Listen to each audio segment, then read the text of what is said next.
Graines de sagesse par Fumilayo Mohamed Dorigo. Réveillez votre instinct entrepreneur. Partie 3.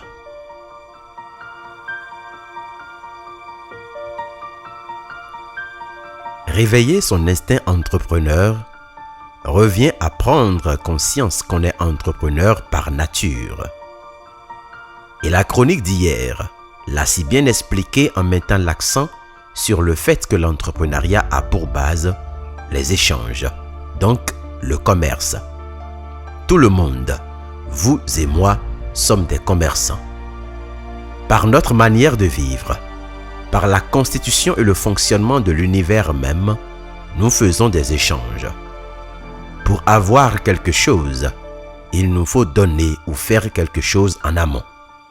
La question n'est donc plus de savoir si vous pouvez être un entrepreneur et réussi ou pas, mais plutôt ce que vous avez à échanger avec les autres, avec le monde, avec l'univers et qui mérite d'être payé, donc d'être converti en argent.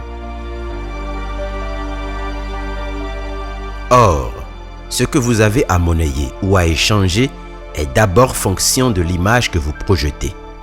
Ce qui fait que vous êtes le premier produit monnayable. Si vous n'inspirez pas confiance, si vous ne savez pas attirer, intéresser, impacter et convaincre, personne ne serait prêt à échanger des services avec vous, ne serait-ce que pour des marchandises ou des biens, encore moins de l'argent. En comparaison à celui ou celle qui cherche un partenaire, personne ne peut se mettre avec vous si votre apparence n'est pas soignée, si elle n'inspire pas confiance, si elle ne rassure. Comprendre qu'on est soi-même le produit, ou encore je dirais la marque, qui produira des services et des biens, suppose qu'il faut se connaître, se comprendre pour s'ajuster à ce qu'on veut comme résultat. Et voici comment vous pouvez le faire.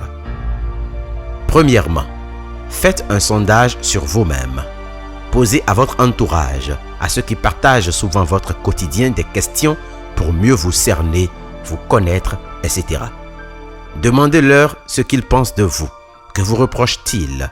Quel genre de carrière vous conseilleraient-ils? Selon eux, en quoi vous êtes bon? Êtes-vous prêt? Pouvez-vous vous engager dans l'entrepreneuriat? Ces questions vous permettront d'avoir une idée de ce que vous projetez ou vendez comme image, de ce que vous échangez avec les autres. Mon livre « Découvrez votre mission » peut grandement vous aider à cette fin. Un prix spécial est accordé à ceux qui vont se manifester avant la fin de cette journée.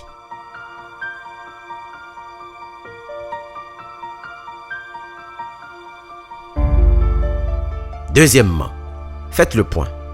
Vous-même, vous connaissant, en toute franchise, qu'est-ce qui est vrai? Qu'est-ce qui est utile? Qu'est-ce qui vous ressemble? Faites minutieusement le tri afin de vous définir un profil. Vous êtes le seul à savoir vraiment qui vous êtes et aussi ce que vous voulez. Si après analyse, il y a des choses qui semblent un peu anormales, voire inacceptables, ayez le courage de les travailler. Des fois, les gens ont une très haute image de vous, alors que vous-même, au fond de vous, savez qu'il y a des choses à parfaire. Dans ce cas, engagez-vous à les parfaire. Ne laissez pas subsister des lacunes, des imperfections. Troisièmement, définissez le genre d'effet, d'écho que vous voulez avoir sur les autres et votre entourage. Comment voudriez-vous que les gens vous perçoivent? Que voudriez-vous qu'on dise de vous? Quel impact aimeriez-vous avoir? Voudriez-vous être quelqu'un d'accessible, quelqu'un de très ingénieux, un conseiller, un être avisé, etc. Connaître ce profil, c'est comme connaître le genre de partenaire qu'on veut, qu'on peut accepter et avec lequel on peut vivre. Cela vous éviterait de vous donner à n'importe qui, donc de vous laisser embobiner par n'importe quelle idée. Ainsi donc, quand une idée ne cadre pas vraiment avec vous, vous allez vite vous retirer avant de commettre l'irréparable.